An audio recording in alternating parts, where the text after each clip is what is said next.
Friends, ಆರೋಗ್ಯಕರವಾದ ಹಾಗಲಕಾಯಿ ಪಲ್ಯನ ಯಾವ ರೀತಿ ಮಾಡೋದು ಅಂತ ಈ ವಿಡಿಯೋದಲ್ಲಿ ತೋರಿಸ್ಕೊಡ್ತಾ ಇದ್ದೀನಿ.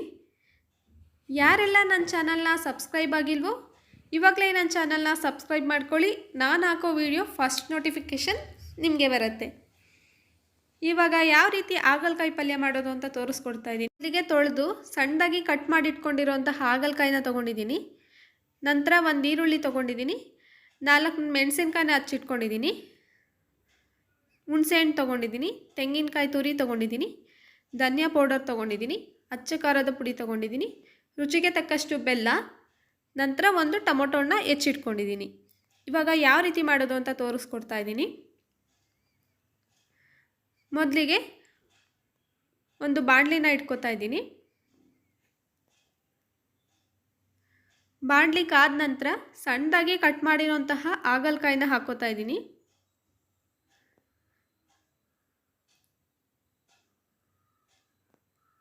ನಂತರ ಇದಕ್ಕೆ 1 ಟೇಬಲ್ ಸ್ಪೂನಷ್ಟು ಎಣ್ಣೆನ ಸೇರಿಸ್ಕೊತಾ ಇದ್ದೀನಿ. ನೋಡಿ, ಎಣ್ಣೆನ ಸೇರಿಸ್ಕೊತಾ ಇದ್ದೀನಿ. ಇದನ್ನು ಗೋಲ್ಡನ್ ಬ್ರೌನ್ ಬರೋ ತನಕ ಹುರ್ಕೋಬೇಕು ಫ್ರೆಂಡ್ಸ್. ಹಾಗಲಕಾಯಿನ ಈ ರೀತಿ ಹುರ್ಕೊಳ್ಳೋದ್ರಿಂದ ಅದರಲ್ಲಿರೋ ಕಹಿ ಅಂಶ ಕಮ್ಮಿ ಆಗುತ್ತೆ.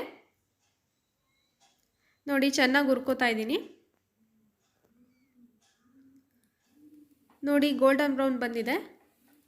ನೋಡಿ, ಇದು ಗೋಲ್ಡನ್ ಬ್ರೌನ್ ಬಂದಿದೆ. ಚೆನ್ನಾಗಿ ಹುರ್ಕೊಂಡಿದ್ದೀನಿ. ಈಗ ಒಂದು ಪ್ಲೇಟ್ಗೆ ತಗೋತಾ ಇದ್ದೀನಿ ಇದನ್ನ. ನಂತರ ಅದೇ ಬಾಣಲಿ ಇಟ್ಕೊಂಡಿದ್ದೀನಿ. ಆ ಬಾಣಲಿಗೆ ಇವಾಗ 2 ಟೇಬಲ್ ಸ್ಪೂನಷ್ಟು ಎಣ್ಣೆನ ಸೇರಿಸ್ಕೊತಾ ಇದ್ದೀನಿ. ನೋಡಿ, ಎಣ್ಣೆನ ಹಾಕೋತಾ ಇದ್ದೀನಿ.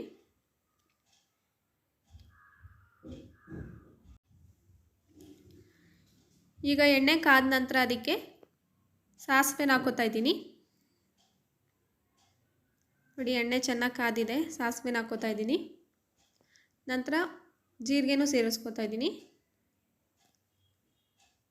1 ಸ್ಪೂನಷ್ಟು ಕಡಲೆಬೇಳೆ, 1 ಸ್ಪೂನಷ್ಟು ಉದ್ದಿನಬೇಳೆ ಕೂಡ ಹಾಕೋತಾ ಇದ್ದೀನಿ. ಇದು ಕೂಡ ಗೋಲ್ಡನ್ ಬ್ರೌನ್ ಬರಬೇಕು. ನೋಡಿ, ಚೆನ್ನಾಗಿ ಇದು ಕೂಡ ಫ್ರೈ ಆಗ್ತಾ ಇದೆ. ನಂತರ ಕರ್ಬೇವಿನ ಸೊಪ್ಪನ್ನ ಸೇರಿಸ್ಕೊತಾ ಇದ್ದೀನಿ.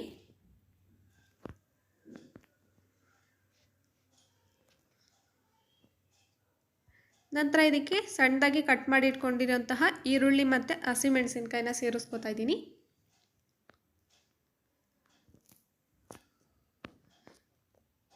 ಇದು ಕೂಡ ಚೆನ್ನಾಗಿ ಗೋಲ್ಡನ್ ಬ್ರೌನ್ ಬರೋ ತನಕ ಫ್ರೈ ಮಾಡ್ಕೋಬೇಕು. ಚೆನ್ನಾಗಿ ಫ್ರೈ ಮಾಡ್ಕೊಳ್ಳಿ. ಚೆನ್ನಾಗಿ ಫ್ರೈ ಆಗ್ತಾ ಇದೆ.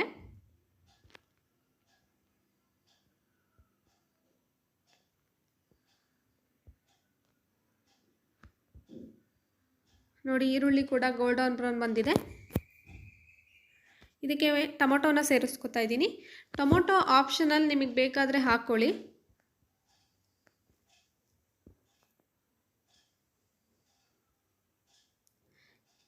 ಇದು ಕೂಡ ಚೆನ್ನಾಗಿ ಆಯಿಲಲ್ಲಿ ಫ್ರೈ ಆಗಬೇಕು.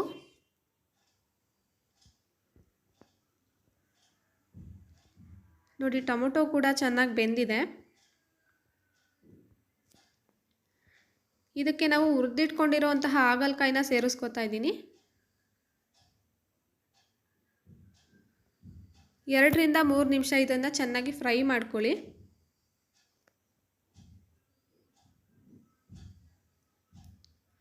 ಚೆನ್ನಾಗಿ ಮಿಕ್ಸ್ ಮಾಡಿಕೊಂಡು ಫ್ರೈ ಮಾಡ್ಕೊಳ್ಳಿ.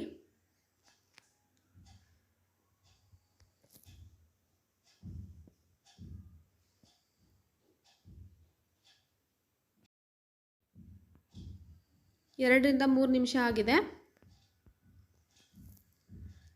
ನಂತರ ಇದಕ್ಕೆ ಹುಣಸೆಹಣ್ಣು ರಸನ ಸೇರಿಸ್ಕೊತಾ ಇದ್ದೀನಿ. ಹುಣಸೆಹಣ್ಣು ರಸ ಹಾಗಲಕಾಯಿ ಪಲ್ಯಕ್ಕೆ ಮೇನ್ ಇಂಗ್ರೀಡಿಯೆಂಟ್ಸ್ ಅಂತಲೇ ಹೇಳ್ಬೋದು. ಇದು ಕೂಡ ಚೆನ್ನಾಗಿ ಫ್ರೈ ಮಾಡ್ಕೊಳ್ಳಿ. ನೋಡಿ, ಚೆನ್ನಾಗಿ ಫ್ರೈ ಆಗ್ತಾ ಇದೆ. ಇದು ಹುಣಸೆಹಣ್ಣಿನ ರಸದಲ್ಲಿ ಸ್ವಲ್ಪ ಚೆನ್ನಾಗಿ ಬೇಯಬೇಕು.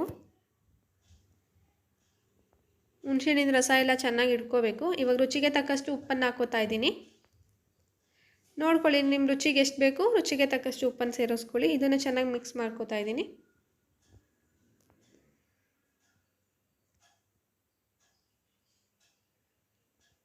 ಚೆನ್ನಾಗಿ ಮಿಕ್ಸ್ ಮಾಡ್ಕೊಳ್ಳಿ. ನಂತರ ಇದಕ್ಕೆ ಒಂದು 2 ಚಿಟಿಕೆಯಷ್ಟು ಅರಿಶಿನ ಸೇರಿಸ್ಕೊತಾ ಇದ್ದೀನಿ. ನೋಡಿ, ಅರಿಶಿನ ಹಾಕೋತಾ ಇದ್ದೀನಿ. ಇದನ್ನು ಕೂಡ ಚೆನ್ನಾಗಿ ಮಿಕ್ಸ್ ಮಾಡ್ಕೊಳ್ಳಿ.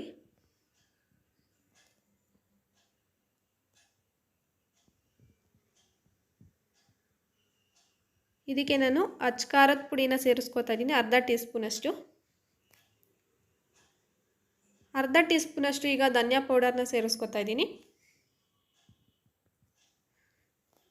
ಇದನ್ನು ಕೂಡ ಚೆನ್ನಾಗಿ ಮಿಕ್ಸ್ ಮಾಡ್ಕೊಳ್ಳಿ.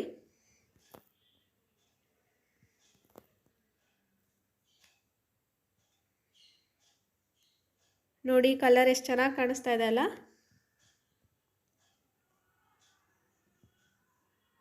ಈಗ ತುರಿದಿಟ್ಕೊಂಡಿರೋಂತಹ ಕಾಯಿ ತುರಿನ ಹಾಕ್ತಾಯಿದ್ದೀನಿ.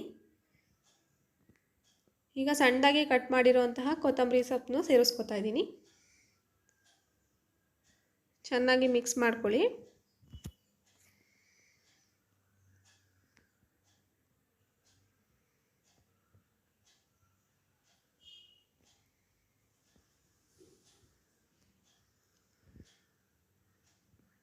ಇದಕ್ಕೆ ನಂತರ ಬೆಲ್ಲನ ಸೇರಿಸ್ಕೊತಾ ಇದ್ದೀನಿ.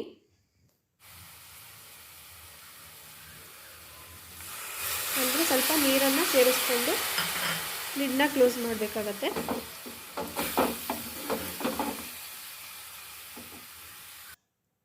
ಜಾಸ್ತಿ ನೀರು ಹಾಕೋದಕ್ಕೆ ಹೋಗ್ಬಿಡಿ. ಈಗ ಲಿಡ್ನ ಕ್ಲೋಸ್ ಮಾಡ್ಕೋತೀನಿ. 1-2 ನಿಮಿಷ ಬಿಡಿ. ನಂತರ ನೋಡಿ, ಚೆನ್ನಾಗಿ ಬೆಂದಿದೆ. ನೋಡಿ, ರುಚಿಕರವಾದ ಆರೋಗ್ಯಕರವಾದ ಹಾಗಲಕಾಯಿ ಪಲ್ಯ ರೆಡಿಯಾಗಿದೆ. ಒಮ್ಮೆ ಟ್ರೈ ಮಾಡಿ ನೋಡಿ, ಎಲ್ಲರಿಗೂ ಇಷ್ಟ ಆಗುತ್ತೆ. ಹಾಗಲಕಾಯಿನೇ ತಿಂದಲೇ ಇರೋರಿಗೆ ಈ ರೀತಿ ಒಮ್ಮೆ ಮಾಡಿಕೊಡಿ, ತುಂಬ ಇಷ್ಟಪಟ್ಟು ತಿಂತಾರೆ. ಯಾರೆಲ್ಲ ನನ್ನ ಚಾನಲ್ನ ಇನ್ನೂ ಸಬ್ಸ್ಕ್ರೈಬ್ ಆಗಿಲ್ವೋ ಪ್ಲೀಸ್ ನನ್ನ ಚಾನಲ್ನ ಸಬ್ಸ್ಕ್ರೈಬ್ ಮಾಡ್ಕೊಳ್ಳಿ. ಈ ವಿಡಿಯೋ ಇಷ್ಟ ಆದರೆ ಲೈಕ್ ಮಾಡಿ. Thank you for watching.